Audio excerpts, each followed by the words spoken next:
దూరపు కొండలు నులుపు కొత్త అల్లుడికి మర్యాదలు కొన్నాళ్లే. గోడ దూకడానికి ముందున్న ఆనందం దూకేసిన తర్వాత ఉండదు. వైసీపీ నుంచి టీడీపీ జనసేనలోకి దూకేసిన నేతలు అనుభవంతో చెబుతున్న మాటలివి.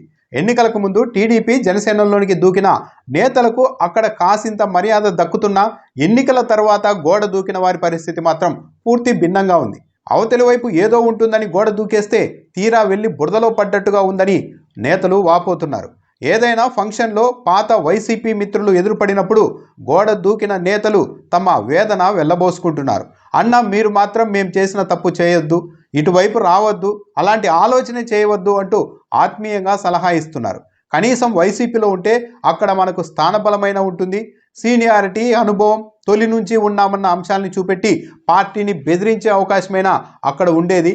ఇక్కడ కనీసం అలకబూనుదామన్న ఆ అవకాశం కూడా లేకుండా పోయిందని నేతలు వాపోతున్నారు. ఈ పార్టీలో చేరడానికి ముందు చాలా గౌరవం ఇచ్చినట్టు నటించారు. పార్టీలోనికి వస్తే మీ గౌరవం 100 రెట్లు అన్నట్లుగా వ్యవహరించారు.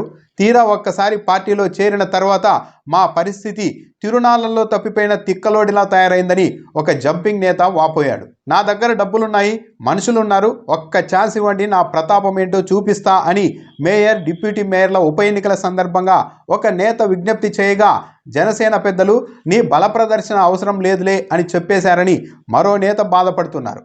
వైసీపీలో ఉన్నప్పుడు అలిగి పలుమార్లు జగన్ను బ్లాక్మెయిల్ చేసిన ఓ నేత ఇప్పుడు గోడ దూకి మూగవేదన అనుభవిస్తున్నారు. ఇందుకే కాబోలు శ్రీకృష్ణుడు ఎట్టి పరిస్థితుల్లోనూ స్వధర్మమే మిన్న పరధర్మం ఆచరణకు అనుచితం అని చెప్పినట్టుగా ఉందని మాజీ వైసీపీ నేత వైరాగ్యాన్ని ప్రదర్శించారు. మీరు మాలాగా ఆవేశపడి ఇక్కడేదో పరమాన్నం పెడుతున్నారని నమ్మి ఇటువైపు రావద్దు అని సూచన చేస్తూనే అసలు తమకు ఇలాంటి పరిస్థితి ఎందుకు వచ్చిందో దానికి కొన్ని కారణాలను కూడా నేతలు చెబుతున్నారు. టీడీపీ నేతలు గత 5 ఏళ్ల పాటు అధికారంలోనికి రావడం కోసం విపరీతంగా పోరాటం చేశారని, ఇప్పుడు మనం వచ్చేసి ఆయా స్థానాల్లో అవకాశాలు కొల్లగొట్టాలని చూస్తుంటే నేతలే కాదు టీడీపీ జనసేన క్యాడర్ కూడా అసహ్యంగా చూస్తున్నారని విశ్లేషిస్తున్నారు. దానికి తోడు కూటమి భారీ స్థాయిలో సీట్లను గెలవడంతో ఇక్కడ వలసదారులను రోజు గౌరవిస్తూ ఉండాల్సిన అవసరం పార్టీ పెద్దలకు కూడా లేకుండా పోయిందని చెబుతున్నారు. ఇక్కడ తమను ఎందుకు పట్టించుకోవడం లేదు అని గట్టిగా నిలదీద్దామంటే తామేమి ఎన్నికలకు ముందు టీడీపీ జనసేన కష్టకాలంలో ఉన్నప్పుడు రాలేదని, వైసీపీ అధికారం కోల్పోయిన తర్వాత వచ్చాం కాబట్టి పట్టించుకోండి, గౌరవం ఇవ్వండి అని అడిగేందుకు కూడా అర్హత లేకుండా పోయిందని ఒక నేత అభిప్రాయపడ్డారు. తమకు ఎదురుపడ్డ వైసీపీ నేతలకు అంతిమంగా అనుభవంతో పార్టీ మారిన నేతలు ఒక సలహా ఇస్తున్నారు.